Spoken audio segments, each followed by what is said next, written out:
All right, all praises to the Most High, God of Israel, Bahasham Yahushai, in the name of His only begotten Son. We'll go through a few scriptures on balancing, namely Proverbs 11:1. A false balance is abomination to the Lord, but a just weight is His delight.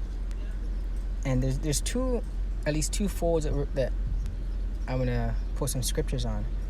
And the first fold is the literal fold. When it says a false balance is abomination to the Lord, it's really going into, in a literal sense, the law. Leviticus 19, verse 35 and 36. Ye shall do no unrighteousness in judgment, in metyard, in weight, or in measure. Just balances, just weights, a just ephah, and a just hin shall ye have. I am the Lord your God, which brought you out of the land of Egypt. So, in a literal sense, when you were selling things to individuals, it was a sin to falsify it. And, Jake still does that today. If you ask an older man from the islands, basically, or for example, he'll tell you that people in the past, if you were to buy a fish, some people would have a tendency to put rocks in the fish's mouth that you can't see, but when you put it on the scale, you think you're getting more fish than you get. That's a sin. If brothers who used to sell drugs, you know the whole thing. You put the product on the scale, basically, and to make sure that what you agreed upon is what you get. That has its weight in the scriptures, and Jake takes on the left hand side today. Not just Jake. People love to lie about the measures. And just another precept that our people did do that. Amos 8:5, saying, When will the new moon be gone, that we may sell corn, and the Sabbath, that we may set forth wheat, making the ephah small and the shekel great, and falsifying the balances by deceit. So brothers were doing that, falsifying the balances, saying that they're selling more product than they're actually selling. That's the literal sense of a false balance is abomination, because that's a sin, and it's the Most High delights in you selling something and actually selling what you say that you sell. But in a spiritual fold, just in general, a false balance is bad.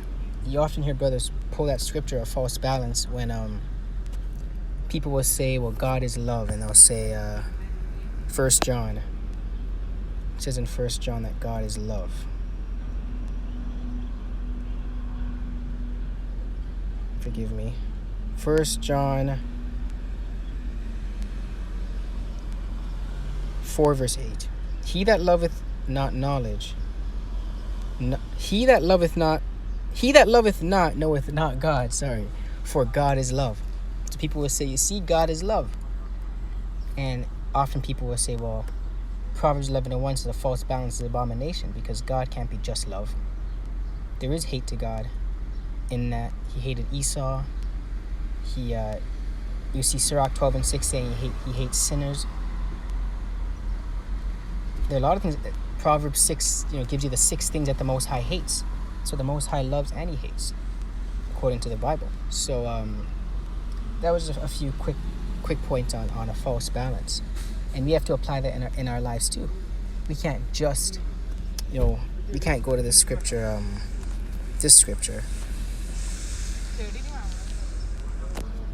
In Sirach.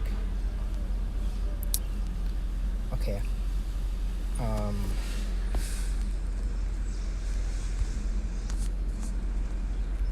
Bear with me, I'm sorry. Sirach 32 and 12. 33:11. Rise up betimes and be not the last, but get thee home without the delay. There take thy pastime and do what thou wilt, but sin not by proud speech. So we can't say, well, Sirach 33 and 12 says, I can take my pastime, so I'm going to spend 8 hours watching Netflix. That's something that brothers got to get over, myself included. Sometimes we take too much pastime, and we should use this scripture as a crutch, because that's a false balance. We have to balance our pastime with our first love. Our first love is supposed to be these scriptures.